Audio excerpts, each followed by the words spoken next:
What's up, guys? The DR-10L Pro is the bestest, most revolutionary recorder ever known to man. You want 32-bit float? It's got it. Why did they include this? Bluetooth connectivity? Got that too. It even kind of has timecode. And it's so little and small. That's right. Finally, Tascam has released a small form factor personal recorder perfect for wedding filmmakers. I can't wait to see the amazing content wedding filmmakers make with a recorder like this. And that's why I'm giving the DR-10L Pro by Tascam the chef's kiss. Mamma mia. Seal of approval by Wedding Film School. Join the 32-bit revolution today and never peek out audio that you never peeked out before, and sometimes maybe check on the Bluetooth app if you remember to even hit record. Affiliate link below. Okay. We've all heard about 32-bit float, and we've all heard about the DR-10L Pro, and I've been sitting on this review for a while because I wanted it to be authentic and real, and I wanted to tell you why it has all these new features, why none of them really matter for wedding filmmakers, and why it's still a must-buy, and by far, the best small recorder for wedding filmmakers. So let's check out the review.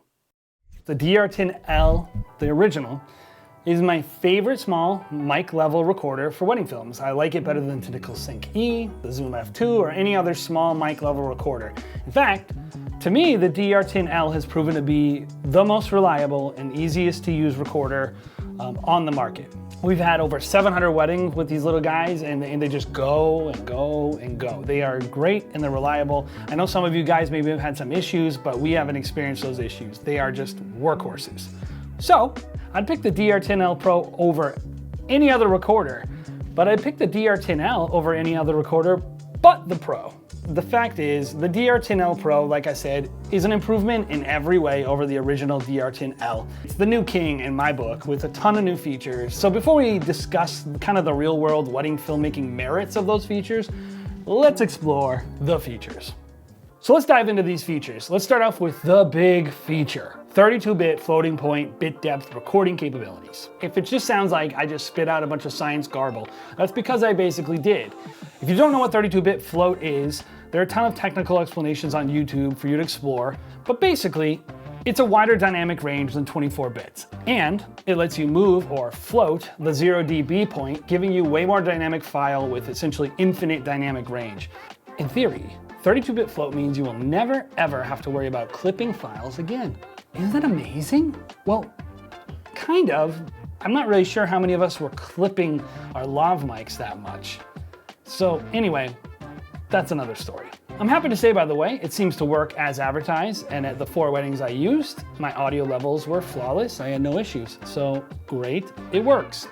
Either way, it's got 32-bit float, and for some of you, that is enough. You've drank the Kool-Aid, and you will upgrade all of your equipment to anything that is 32-bit float just based on one feature. You can turn off the review now. It has it. Go buy it. Okay, they're gone. For the rest of us, there are more features. The DR-10L Pro connects with Tascam's new app, which seems to work fine, but you can monitor the waveform of your DR-10L Pros and even trigger or stop recording. You cannot monitor the audio itself, like I said, but for weddings, I don't really see that as mattering. It's nice that you have an optional Bluetooth app for those that may want it, and even better, it's optional. For many, they love timecode because it allows them to reliably sync audio for multicam editing. Still, many wedding filmmakers don't really take advantage of timecode. We're kind of old school waveform sync, think like Pluralize or maybe the built-in syncing in Final Cut. But that doesn't mean I don't think timecode is awesome and superior to other multicam workflows. In fact, I love timecode. So when they added it to the DR-10L Pro, I was pretty psyched because I thought it could be useful in commercial, or maybe if I just wanted to use timecode at a wedding. Unfortunately, what Tascam ended up doing is using Atomos's proprietary wireless timecode platform. So I was much less psyched. For some, it might be very nice to have. I really believe for most wedding filmmakers, there's just too many barriers to making this feature very useful for them. Yeah, this thing is small, like it's even smaller than the original DR-10L, and that was plenty small for me. Form factor, just everything about touching this device, it just works. Everything opens quickly. I don't need to fight the doors. The buttons all work. It's really, really wonderful. So I'm happy to report that the DR-10L Pro, it's more of the same, just better. Yeah, they moved the buttons to the bottom right here and added a little spot to insert the Bluetooth module. But in general, it's just more of the same, but smaller, and I think that's a great thing. Price is a feature of this. The good news is the DR-10L Pro is sitting right where the OG DR-10L sat when it was released, around $220 without the Bluetooth module. I think it's around $250 if you want to get the Bluetooth module. I think price has always been a selling point for the DR-10Ls, and I think that's still true today. Even with all these extra features, they've managed to keep it affordable, and that's pretty amazing. Price alone is going to find this in a lot of people's kits. So the question is, why does it leave me cold? It seems like I'm not enthusiastic about this, but I really am. It's pretty awesome. I think it's really simple. I think the original DR-10L was perfect, and the Pro doesn't really change the files I'm getting out of a wedding. My actual experience as a wedding filmmaker with the Pro doesn't really change kind of at all. Like, once I get these files, I think it would be hard pressed to tell the difference. If you were using a DR-10L before, how often did a person talking in the lav mic peak out? Like, seriously. If Tascam had just added a line level / mic level switch, or maybe like a menu item to this DR-10L Pro, I think I'd be having a totally different discussion, by the way, because I really feel differently about 32-bit float on line level recording than mic level recording. But they didn't. Meaning, at its core, the DR-10L Pro is still just a mic level recorder, and that, at weddings at least, the source it receives will very rarely, if ever, peak out a 24-bit file, let alone a 32-bit file. Let me show you. Listen to this music recorded directly from the board.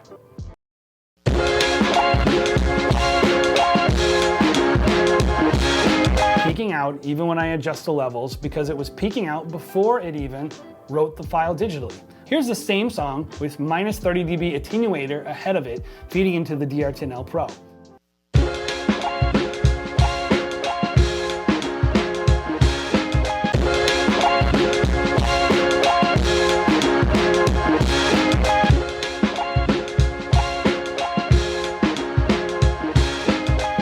It's perfect. The issue is the input, not the bit depth. We could even try to peak out the microphone. This is a Tascam DR-10L Pro yelling! This is a Tascam DR-10L Pro starting out whispering and then going to yelling! This is a Tascam DR-10 Pro when I just basically put the mic in my mouth and try to peak it out. As you can see, it handled that very well.